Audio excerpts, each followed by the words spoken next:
Muito bom dia, minhas amigas, meus amigos. Eu já abro essa nova edição do Fred Café demonstrando e deixando bem clara a minha inveja se você estiver curtindo o carnaval, porque eu sei que tem gente que não gosta de carnaval, eu adoro, principalmente o carnaval de rua, não tanto o carnaval de avenida, que nunca fez muito parte da minha história, apesar de admirar bastante, principalmente a função comunitária que tem o carnaval de avenida no Rio de Janeiro, que é a minha casa. Eu tenho muito tempo, né, que eu não consigo curtir o carnaval, porque a Liga dos Campeões, a Premier League, a FA Cup, enfim, tudo não para o carnaval, o que é um absurdo, né? Acho que todo o planeta deveria parar para eu poder pelo menos curtir o carnaval no Rio de Janeiro, onde quer que seja no Brasil, mas tem tanto tempo que eu não vou que nessas horas, nesses dias, nessas semanas eu fico com bode de abrir um Instagram e sentir aquela energia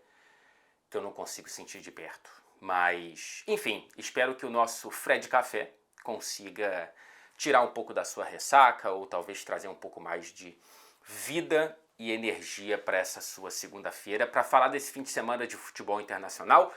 Fim de semana de uma FA Cup que já é uma edição histórica, viu? Não é exagero.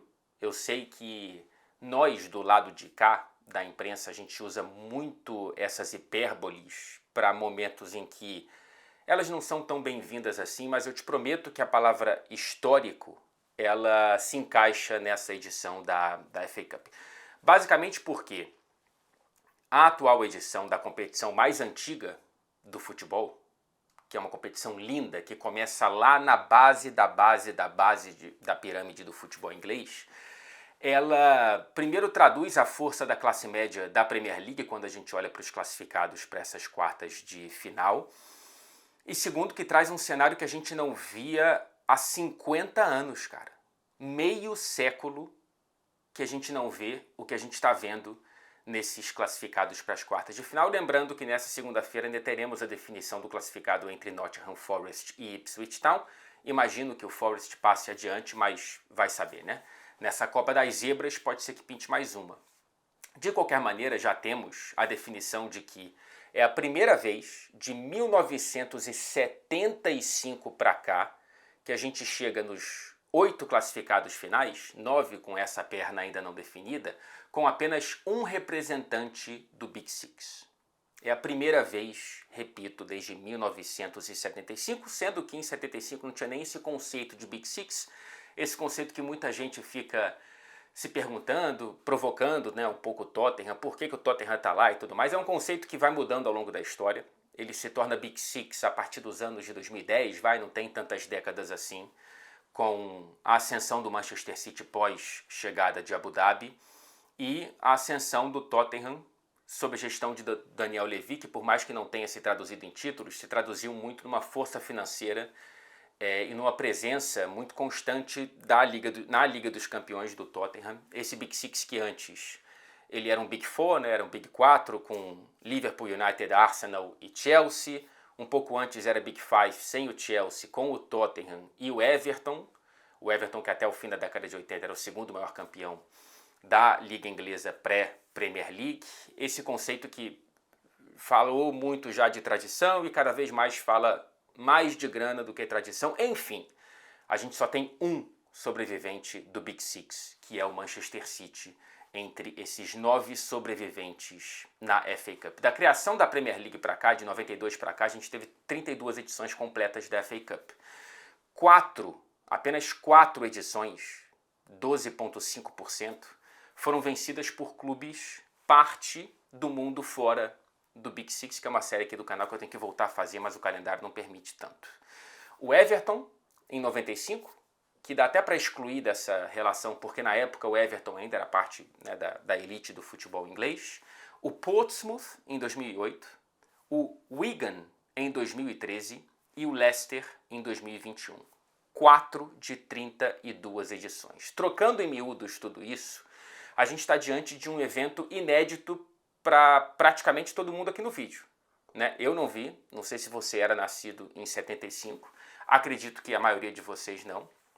Então a gente pode acabar vendo um título de que acontece em média a cada 8 anos de 90 para cá. A cada 2 Copas do Mundo, em média a gente tem um campeão fora do Big Six, um campeão fora da obviedade. É claro que o Manchester City é o favorito, apesar desse Manchester City mambembe nessa temporada, mas de qualquer maneira, esse quadro que a gente tem para as quartas de final traz uma oxigenação para essa FA Cup, para a Copa da Inglaterra, para a gente ver um pouco mais do futebol inglês fora das obviedades. Dos 9 sobreviventes, contando com Forest e Ipswich, a gente tem 2 heptacampeões da competição, o City e o Villa, 2 bicampeões, o Preston e o Nottingham Forest, o Preston que é o único representante fora da Premier League dos quadrifinalistas, ele está na Championship, 1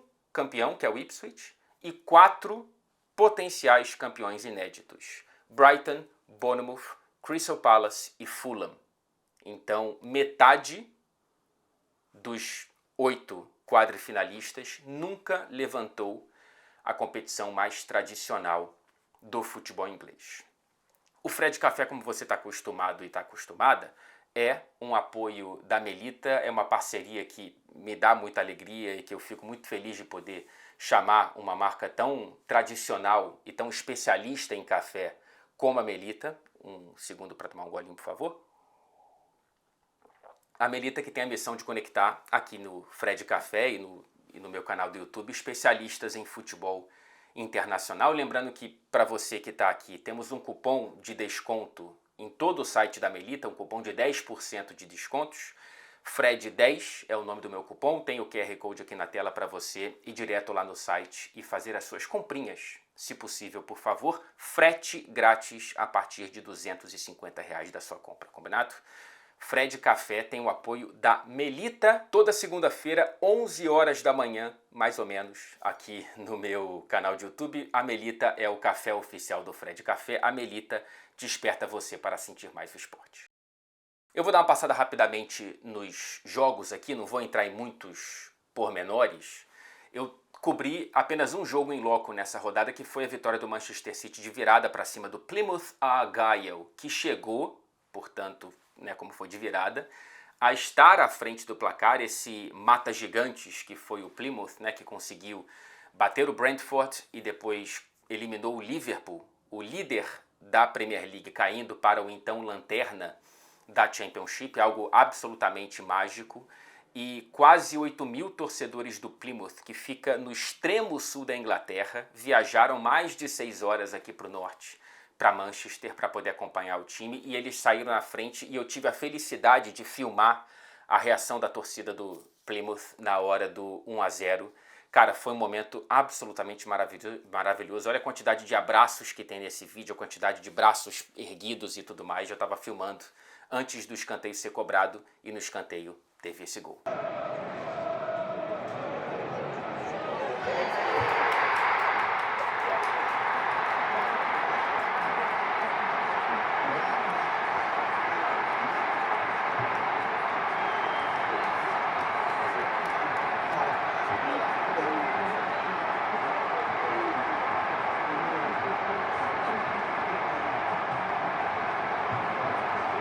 Acabou que não deu para o Plymouth fazer o que fez, por exemplo, com o Liverpool. Foi uma das principais vitórias da história do Plymouth, essa sobre o Liverpool de Arne Slot. O Plymouth que já venceu o Santos de Pelé, numa das tantas turnês europeias do Santos do Pelé e daquele time que naquela época tinha quase metade do elenco campeão com a seleção brasileira, tricampeão do mundo no México. Estava fazendo essas turnês europeias e aí em cima da hora marcou esse jogo com o Plymouth, vitória de 3-2, o Plymouth que abriu 3-0 no placar e depois o Pelé fez um dos gols para diminuir para 3-2, teve invasão de campo. A camisa do Pelé está até hoje no estádio do Plymouth, é um dos principais capítulos da história desse time. Claro que foi partida amistosa, mas esse clube que nunca pisou na primeira divisão inglesa pode falar que já bateu, mesmo que em caráter de amistoso, o Santos do Pelé. O Manchester City virou no segundo tempo, a gente teve 2 gols marcados pelo jovem Nico O'Reilly, que eu gosto muito, gosto desde que eu vi ele jogando com o time na pré-temporada lá nos Estados Unidos. Tivemos uma notícia negativa, que foi o Ake saindo machucado e parece que vai ficar fora quase até o fim da temporada, juntando-se a Akanji, que passou por cirurgia, a Stones, que também vai ficar fora por bastante tempo. Mais problemas nesse tão alvejado elenco do Manchester City, principalmente no setor defensivo por conta de lesões. Na outra ponta das notícias do departamento médico, temos imagens do Rodri voltando aos treinamentos em campo individuais, né? Ainda não está fazendo treinamentos coletivos, e o Pep Guardiola admitindo que talvez a gente ainda possa ver o Rodri em campo ainda nessa temporada. Todos os prognósticos eram para ele voltar na próxima temporada. O Guardiola diz que o Rodri quer voltar o quanto antes, mas tem que tomar muito cuidado, claro, né? Ligamento cruzado não é brincadeira, mas pode ser que a gente veja o Rodri em campo e seria muito bom poder ver um pouquinho do Rodri de volta, e tomara que ele consiga, com muita saúde, se recuperar e voltar a ser aquele Rodri imparável, cara. Era um tanque nesse meio campo do Manchester City. O Nico Gonzalez está fazendo muito bem essa função desde que foi contratado, mas eu quero muito ver o Rodri de volta. O Manchester City segue adiante, portanto, nas quartas de final. Daqui a pouquinho eu vou palpitar um pouco sobre já os jogos definidos dessa próxima fase da FA Cup. Antes, quero passar pelas outras partidas. O Manchester United caiu em Old Trafford nos pênaltis para o Fulham.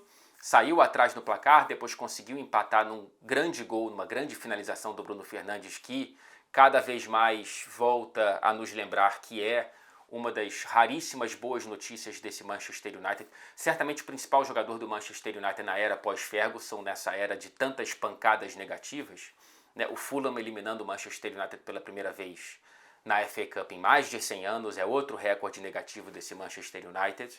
A gente já viu tantos, né, nos últimos anos, e uma das raras boas notícias é o Bruno Fernandes. Então o atual campeão cai nos pênaltis, não fez uma boa partida mais uma vez, não conseguiu criar muitos lances de perigo. Mais na reta final, o jovem Tido Obi, ele teve algumas chances, ele inclusive teve mais chances nessa partida do que o Højlund teve nas últimas 22 vezes em que ele entrou em campo pela Premier League. Eu acho que diz mais sobre a movimentação de um centroavante mais afiado, pelo menos em termos de posicionamento, do que o Højlund. O Tido, que não conseguiu finalizar muito bem as chances que teve, mas acho que ele traz mais boas notícias do que uma impressão negativa nessa entrada para jogar a parte final do segundo tempo e toda a prorrogação. O Manchester United, que agora só tem uma Copa para chamar de sua, que é a Europa League, entra em campo nessa semana, na quinta-feira, contra a Real Sociedad. O primeiro jogo fora de casa lá na Espanha. Vamos ver como que esse United enfrenta essa Real Sociedad, que foi atropelada pelo Barcelona no fim de semana em La Liga. O Newcastle cai para o Brighton, gol na prorrogação, vitória de 2-1 para os Seagulls. Um voo da gaivota dentro dessa FA Cup. De destaque, eu quero falar do brilhante passe do João Pedro para o primeiro gol do Brighton. O João Pedro cada vez melhor depois de se recuperar de algumas lesões, de alguns problemas físicos nessa temporada. E também temos que falar do primeiro dos tantos cartões vermelhos nessa rodada, nesse fim de semana de FA Cup. A expulsão de Anthony Gordon, ele perde a cabeça, de fato é um cartão vermelho que para mim é inquestionável.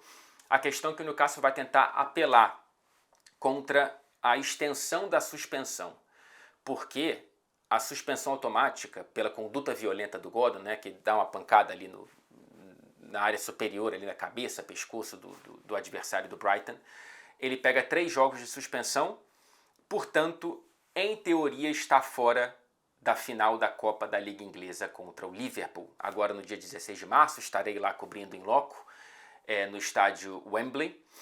E o Gordon seria um desfalque horroroso para esse Newcastle, que quando chegou na última final contra o Manchester United não tinha o Pope, que tinha sido expulso também, se eu não me engano, e agora pode não ter um dos principais jogadores dessa temporada. Vamos ver o que o Newcastle consegue arrumar com esse pedido de apelação. E o Isaac está com problemas físicos, né? Ele faz o gol do Newcastle de pênalti na partida, mas sai no fim no meio do segundo tempo, o Eddie Howe dizendo que está tendo que administrar porque o Isaac não está bem fisicamente. Tomara que ele consiga se recuperar a tempo para essa final, para a gente ter uma final com o maior número de protagonistas possíveis dos dois lados, né? Seria uma pena muito grande o Isaac perder mais um jogo contra o Liverpool, como perdeu agora na última rodada da Premier League. O Bournemouth passa nos pênaltis, outra classificação nos pênaltis nessa rodada por cima do Wolverhampton, em casa empate em 1-1.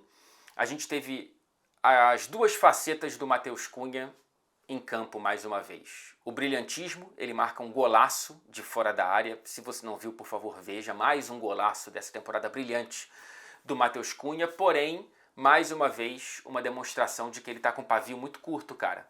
Não acho que é um traço do Matheus Cunha. Não tenho, talvez seja ignorância minha, mas eu não tinha a impressão de que ele era um cara de muitos... De se estourar muito facilmente. Só que, mais uma vez, ele acaba perdendo o controle num lance ali de empurra-empurra, depois ele dá uma pequena cabeçada ali no Kerkez, o lateral esquerdo do Bournemouth, é expulso com muita razão e mais uma vez sai um pouco chamuscado, né? Então é uma temporada de muito brilho que desperta a atenção de vários clubes, Arsenal e tantos outros. Disse por aqui que ele tem uma multa rescisória no valor de 62 milhões de libras, mas também é uma temporada que desperta uma certa interrogação sobre o autocontrole do Matheus, que acabou, não dá para dizer que custou a classificação do Wolverhampton, mas ele teria batido o quinto pênalti que foi desperdiçado. Esqueci o nome do jogador que desperdiçou, mas era provavelmente dele, né, a cobrança. E ele poderia ter dado mais uma sobrevida aí para o Wolverhampton, que talvez estaria classificado para a próxima fase. É uma pena, porque o Matheus era só pra gente falar coisa boa dele, mas ele também tá trazendo esse lado um pouco esquentado que recebe mais um cartão vermelho nessa temporada. Falando em expulsão, cara, esse lance da vitória do Palace por 3-1 pra cima do Millwall é um absurdo, cara. É um absurdo. Eu não posso mostrar o lance, então eu mostro a foto aqui. É inacreditável o que o goleiro do Millwall, o Liam Roberts, fez com o Mateta. Cara, essa entrada ela é injustificável. É uma conduta violenta, sim. Eu não consigo imaginar que ele tenha ido na bola, assim. A bola estava próxima do lance, mas não tem por que você dar uma voadora no adversário, cara. É um negócio inacreditável, assim. O Roberts fez com o Mateta o que o Cantona queria ter feito lá na década de 90 contra o torcedor do Crystal Palace. Foram 10 minutos de atendimento. Ainda bem que o Mateta está bem, já recebeu alta, todos os exames apontaram que ele está bem, só recebeu 25 pontos na orelha esquerda, deu uma desfacelada aqui na região, um negócio horroroso, cara. A própria federação anunciou que deve entrar com uma apelação para tentar estender a suspensão automática, que é de 3 jogos, para algo superior por conta da gravidade e da violência exagerada nesse lance. A FA que também investiga cantos homofóbicos em direção ao Ben Chilwell, lateral que a gente sabe, né, brilhou muito pelo Chelsea, pelo Leicester e que hoje é do Crystal Palace. Cantos homofóbicos por parte, claro, dos torcedores do Millwall, que também cantaram pro Mateta morrer, algo que é muito comum no futebol espanhol, né, está sendo importado por algumas torcidas aqui na Inglaterra. Isso não cabe investigação porque não se encaixa em nenhuma das possíveis penalidades aí nas regras da FA. Mas ela está investigando esses cantos homofóbicos, a torcida do Millwall. Nada novo no front, né? Para quem sabe a história do clube. Aston Villa 2-0 para cima do Cardiff, vitória protocolar. O que não é protocolar é o Marco Asensio, mais uma vez brilhando, 2 gols marcados pelo espanhol, que tem 4 gols marcados nas últimas 3 partidas. 2 contra o Chelsea, agora 2 contra o Cardiff City. Uma assistência do Rashford e outra do Watkins. Rashford e Asensio mostrando como o Villa foi muito bem e muito cirúrgico nessa janela de janeiro. Estou muito curioso para ver esses dois em campo nessa semana pela Liga dos Campeões contra o Clube Bruges lá na Bélgica. E o único representante de outra divisão que não a Premier League sobrevivente na FA Cup é o Preston North End, que atropela o Burnley por 3-0, uma vitória muito surpreendente porque o Burnley está muito acima do Preston na tabela de classificação da Championship. É o retorno de um dos primeiros grandes clubes da história do futebol inglês. Eu não sei se você sabe, mas o Preston tem décadas de um brilhantismo muito, muito forte no início da história do futebol, né? É a primeira vez que ele está nas quartas de final da FA Cup desde 1966. O Preston, que é o campeão da primeira edição da história da FA Cup, inclusive sem sofrer nenhum gol naquela campanha. É o primeiro time que ganhou a Liga Inglesa de maneira invicta, né? O segundo foi o Arsenal. Os Invincibles originais são do Preston North End, aquele uniforme branco muito tradicional que inclusive inspirou o Tottenham a mudar as próprias cores. O Tottenham veste branco em homenagem ao Preston North End, que é bicampeão da FA Cup, conquistou em 1889 e em 1938, além de ter chegado a outras 6 finais, foi vice em todas elas entre 1888 e 1964. Essa partida ela tem um pano de fundo muito desconfortável, que são as acusações de racismo do Hannibal Mejbri, o jogador revelado pelo Manchester United, comprado pelo Burnley. Ele não jogou essa partida, mas essas duas equipes se encontraram pela Championship tem 2 semanas e o Hannibal acusou o Milutin Osmaik, acho que é assim que se fala, né? Osmaik, jogador do Preston, que marcou um dos gols nessa vitória de 3-0, mas naquele jogo, acho que foi empate em 0-0, o Hannibal acusou esse jogador de racismo. Ele nega e a gente está vendo esse caso sendo investigado. Tomara que seja solucionado o quanto antes possível. Pois bem, projeção das quartas de final. Por mais que haja só um clube do Big Six, eu não acho que a gente tenha um favoritismo tão claro assim para o Manchester City, ainda mais nessas quartas, tá?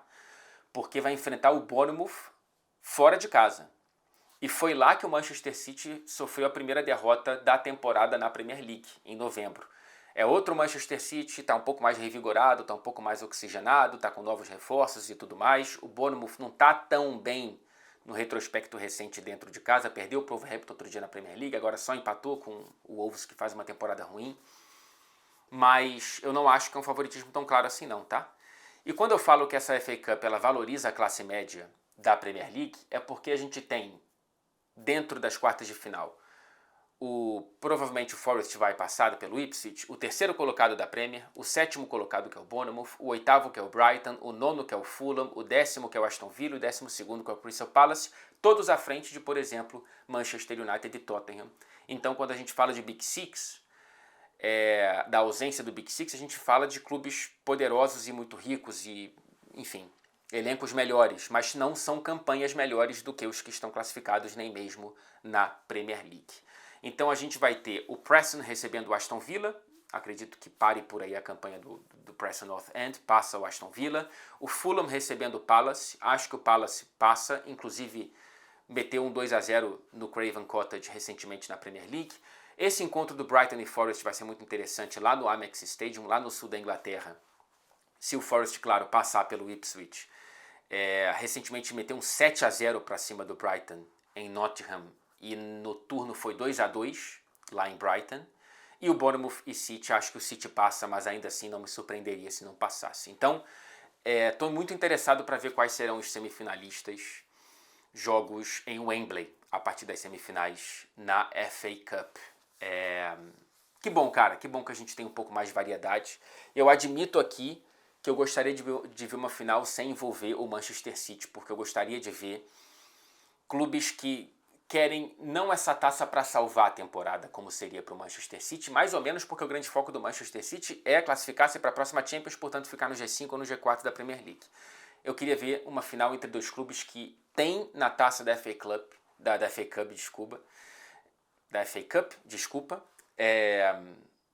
potencialmente o grande capítulo da própria história, né? Como eu falei aqui, 4 nunca conquistaram essa Copa. Imagina uma final entre 2 desses 4. Seria algo absolutamente fantástico. E para finalizar o vídeo de hoje, não posso deixar passar o Oscar, cara, que a gente ganhou. A gente sim, porque é um Oscar brasileiro, da cultura brasileira, do cinema brasileiro, o primeiro Oscar que a gente ganha. Se você não viu, por favor, veja.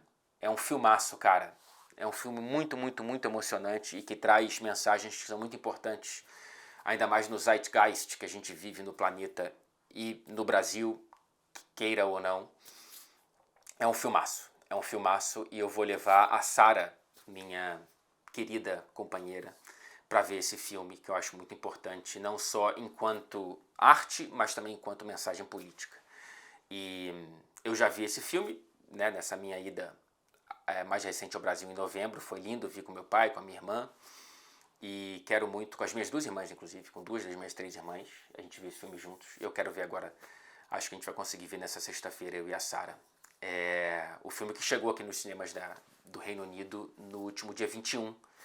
Então, tô ansioso também para ver as resenhas e as críticas aqui do pessoal. Tô falando para todo mundo que eu conheço aqui para ver o Ainda Estou Aqui nos cinemas. E é lindo, cara. É lindo ver esse filme ser chancelado pela comunidade internacional, na maior premiação internacional. Não ganhou o BAFTA, mas ganha o Oscar de melhor filme internacional, como a Fernanda tinha vencido o Golden Globe. Enfim, um beijo para vocês. Tá quase na hora do meu voo para Paris. Estarei cobrindo com a queridíssima Clara Albuquerque, PSG e Manchester. PSG e Liverpool. Nossa senhora, cara, o PSG tá um fio desencapado, hein? Mas eu confio no Liverpool de Arne Slot. Até Paris. Um beijo.